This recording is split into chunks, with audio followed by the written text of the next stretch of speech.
дар мавҷ барномаи иттилоотии хабар.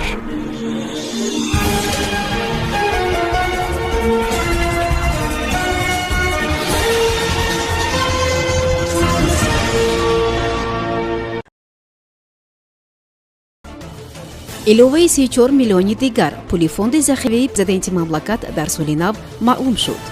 ҳисоби ҷарима ва боҷуандоз дар тоҷикистон аз оғози соли 2022 зиёд мешавад. масчоҳ аз лимити барқ озод мешавад. нигаронии созмони милали муттаҳид аз хатари гуруснагии миллионҳо нафар дар афғонистон. маълум шуд ки изи ангушти кадом муҳоҷирон дар русия гирифта намешавад. вулқон дар индонезия бо таркиши қавӣ 13 нафарро кушт. фонди захиравии президенти ҷумҳурии тоҷикистон барои соли 2022 ба маблағи 438 миллиону 540 ҳазор сомонӣ муқаррар гардид. ин нукта дар қонуни буҷаи тоҷикистон барои соли 2022 ки аз ҷониби парлумону президенти мамлакат ба тасвиб расид таъкид гардидааст. пули захиравии роҳбари давлат дар соли оянда дар муқоиса бо соли равон бештар мегардад. дар соли 2021 ҳаҷми фонди захиравии президент ҳудуди 404 миллион сомонӣ муқаррар шуда буд. маблағҳои ин фонд бо салоҳияти роҳбари давлат пешвои муаззами миллат муҳтарам эмомалӣ раҳмон барои корҳои хайриявӣ, иҷтимоӣ ва дар ҳолатҳои изтирорӣ истифода мешаванд. аз 1 январи соли 2022 нишондиҳанда барои ҳисобҳо дар тоҷикистон ба андозаи 64 сомонӣ муқаррар гардид. ин нукта дар қонуни буҷаи тоҷикистон барои соли 2022 таъкид гардидааст ки аз ҷониби парлумон ва президент ба тасвиб расид. ин нишондиҳанда барои ҳисобкунии андоз, боҷ, дигар пардохтҳои ҳатмӣ, муҷозоти ҷаримавӣ ва пардохтҳои иҷтимоӣ истифода бурда мешавад. нишондиҳанда барои ҳисобҳо дар соли равон 60 сомонӣ мебошад. соли гузашта бошад он муодили 58 сомонӣ буд. бар асоси қонунгузории ҷумҳурии тоҷикистон нишондиҳанда барои ҳисобҳо маблағи пулие мебошад ки ҳар сол дар қонуни буҷа барои соли дахлдор муқаррар гардида барои ҳисоб кардани андозҳо, боҷҳо, дигар пардохтҳои ҳатмӣ ва муҷозоти ҷаримавӣ, инчунин кӯмакпулиҳо ва иловапулиҳои иҷтимоӣ татбиқ мегардад. таъкид мешавад ки ҳаҷми нишондиҳанда барои ҳисобҳо бо назардошти сатҳи беқурбшавӣ барои соли дахлдор муқаррар карда мешавад. бо сохта шудани зеристгоҳи барқӣ дар ноҳияи масчоҳ сифати шиддат мувофиқи меъёр таъмин мегардад ва талафоти нерӯи барқ дар ин минтақа аз байн меравад. дар ҷамоати деҳоти палдореки ноҳияи масчоҳ сохтмони зеристгоҳи барқӣ оғоз гардид. дар ин бора мақомоти иҷроии ҳокимияти маҳаллии ин ноҳия хабар додааст. манба меафзояд, зеристгоҳи барқӣ бо маблағгузории филиали ҷамъияти саҳмии кушодаи шабакаҳои тақсимот ва интиқоли нерӯи барқи шаҳри Гулистон сохта мешавад. ҳадафи сохтмони ин зеристгоҳ кам кардани сарбории зеристгоҳи барқии 3510 ва Дилварзин 1 мебошад. гуфта мешавад, бо сохта шудани зеристгоҳи мазкур дар ин минтақа як трансформатор бо тавоноии 16 киловолта ва 4 адад чашмакҳои содиротӣ васлу насб мегарданд. дар натиҷа бори зеристгоҳи барқии 3510 ва Дилварзин 1 сабук гашта сифати шиддат мувофиқи меъёр таъмин мегардад ва талафоти нерӯи барқ дар ин минтақа аз байн меравад. иттилоъ медиҳад манбаъ.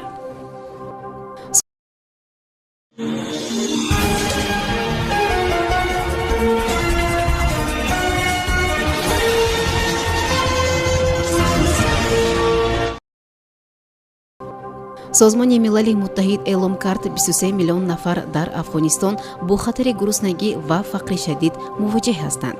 бабар балох, сухангӯи созмони милали муттаҳид дар умур эълом кардааст ки хонаводаҳои бесарпаноҳ дар афғонистон ба либоси гарм, маводи сӯзишворӣ барои гарм нигоҳ доштан, маводи ғизоӣ ва дору ниёз доранд. иттилоъ додааст хабаргузории ова. бӯҳрони башарӣ рӯз аз рӯз дар ҷумҳурии афғонистон зиёд мешавад ва гуруснагӣ дар ин кишвар ба сатҳи бесобиқа расидааст, афзудааст ӯ. балох инчунин аз осебпазирии кӯдакони афғонистонӣ ҳамзамон бо афзоиши мушкилоти ин кишвар ҳушдор додааст.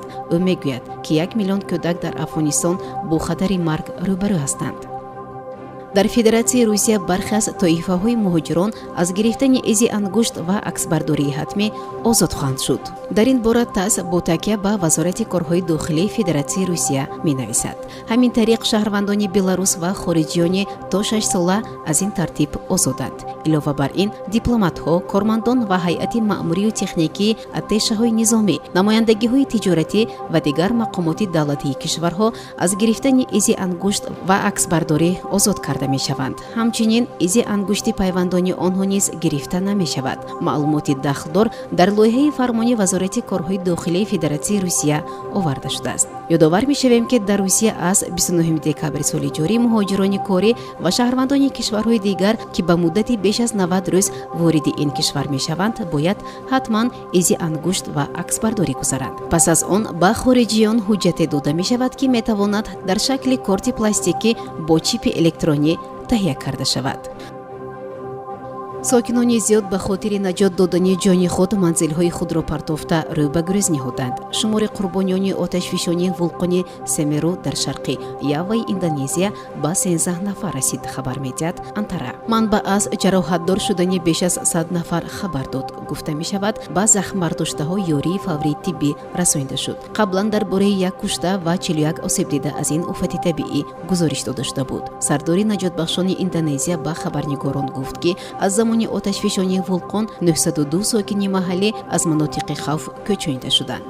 оташфишонии вулқони Семеру баландтарин кӯҳ дар ҷазираи Ёва нимаи дуюми рӯзи шанбе рух дод. вулқон ба атмосфераи миқдори зиёди хоки сар партофтааст. ин таркиш боиси фаромадани тармаҳои фурӯзон ва борони вулқонӣ гардид. тавре портали Темпо Индонезия хабар медиҳад рӯзи шанбе тамоми осмони минтақаи вулқонро абрҳои хокистар фаро гирифта рӯи замин торик шуда буд.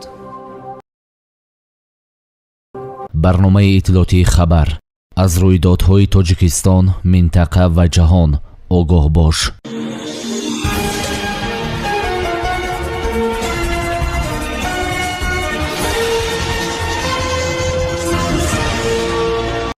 барномаи иттилоотии хабар аз рӯйдодҳои Тоҷикистон, минтақа ва ҷаҳон огоҳ бош.